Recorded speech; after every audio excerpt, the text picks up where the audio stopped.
Okay, I got the 2 point rails installed now. One of the issues I ran into is because I only have a point form for number 6 and I'm building a number 8, so I have to manually do a little bit more filing, so it's a little tight in here because I need to do more filing. So having a belt sander or something would sure make this process a lot faster. And it's now been hours. So now the guardrails, and they're pretty straightforward because they just fit in with the base of the rail touching the base of the rail, and if you do that, double check, oh yeah, then you got enough room for everything. So now that that's kind of there, we arrange the front of the guard so it's parallel to the rail, and then we put pressure on. Worried into position here. I think that'll do it.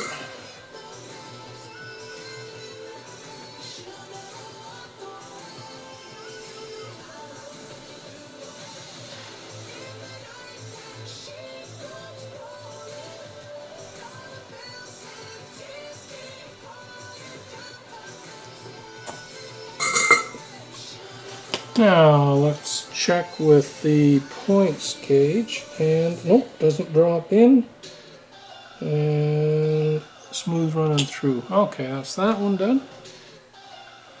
And the tip, make sure that that's good. Yep. Test flangeways. Yep. Okay, the last thing is throw bar. Other than that, this seems to be pretty good. I don't really know, although I have a test car here I can use, which will help me to make sure. Yeah, I can fit a little. Okay, the throw bar is in place, and so really the last part of doing this is to file the point entrance nice and smooth. So just hold it over and grab a file and file away. Brush it off with a toothbrush here, and take a little truck I have here, and no catching on that way, no catching that way. So those are doing pretty good. Yeah, that makes it go that way, and that makes it go that way. Okay, I've pretty much done all the building on here that I need to do. So let's see if we can peel this paper. So we'll fix that back down, put that aside for the wood ties. And the one thing I noticed here is that this one spot right there isn't adhered properly. So we'll throw the track gauge back on. Soldering iron, we'll grab a little more solder on it. And we'll just touch it.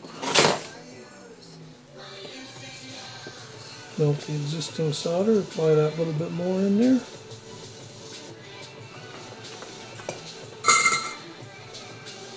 That should be all that's required. Double check with NMRA.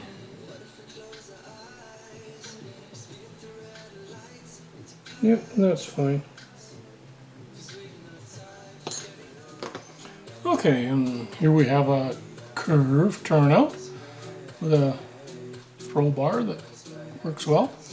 Now, one of the things I like to do for continuity, so that when I'm running locomotives to make sure that they can pick up anywhere on the track, is I want to make sure that I have these here rails all powered.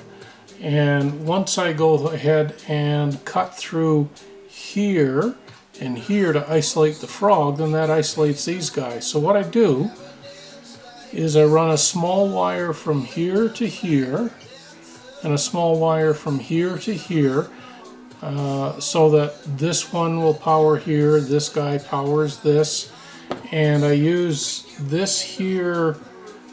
It's a solid core wire. It's bigger than magnet wire, but it's not very large. But then all I'm powering is this tiny little bit in here. So it's because I'm going to have more rail here, so I'm just powering from this cut up to here and from this cut up to here. So what, an inch of rail or something, and it just makes sure on sound equipped locals, etc., that there's some power that'll get through there. So in order to do that, I have this marked already. What I do is put a little bit of flux on each of those blue marks. There's a base for soldering on, and then I use this thin wire and a nice hot tip with I'll freshly tin that,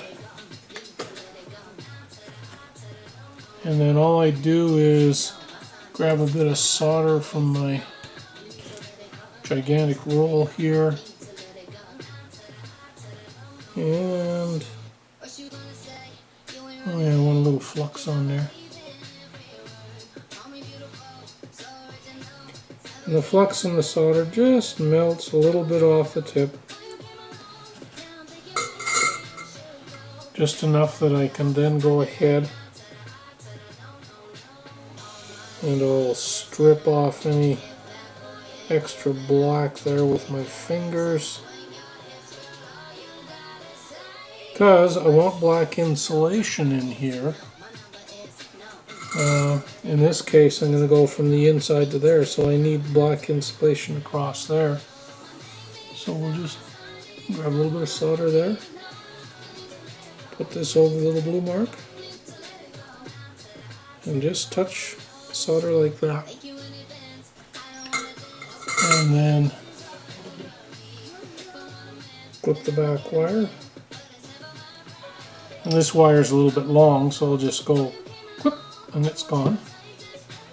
And then move the wire up there. Oh, well, I thought it was gone. It's not. There. Now that that's lifted up a little, I pre-marked it so I knew that it would fit in between ties.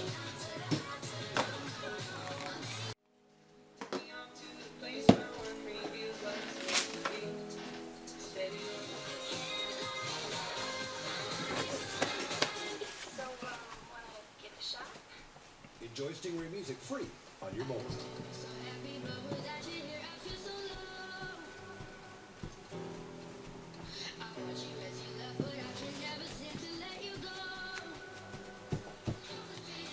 Oh, cut a punch out of that one. I don't know whether I recorded it. Anyway, now we're back, all nice and sparkly clean. Nice black wires in there, holes in there. This goes back and forth. Done testing on it with the NMRA gauge. Everything seems okay. The only thing left, well, the next thing to do is to put the ties in. So to do that, I'm going to come back to here and I'm going to lay some masking tape, a thin strip upside down along here, and then I'm going to just set the ties along here. Then I'm going to put glue on them, and it's contact cement, so I'll put it on the back of this as well. Press it down, it's activated through heat, so I'll use the soldering iron. Once I do that, I'll trim the ends of these guys, because I only want them part ways out there. So, and then make sure that they're gauged properly at that point. One of the things that I make sure I do on a regular basis, generally every time I finish building a turnout and using my files, is I clean them. I have this bristle brush, which is a brass bristle, and I'll use it, and I just rub it with the grain over a garbage can. And especially if you've been filing solder or something, the solder gets stuck in there. If I have really hard to get at stuff, I also have this, which is more of a steel bristle brush, and I can get in there good, and it cleans everything off and keeps these files so they work well. If you don't do this, the files will clog up and they'll become much less effective. The other thing I do, I'm not going to do it right now, but when I'm done building, I have another turnout to build, so I'm not going to do it, is I take these guys apart. Screws just come out. And then I'll clean in here, because there's all the filing residue and stuff in there. And then I'll apply a really light coating of lithium grease, predominantly to these exposed surfaces, because if you don't, they're going to rust.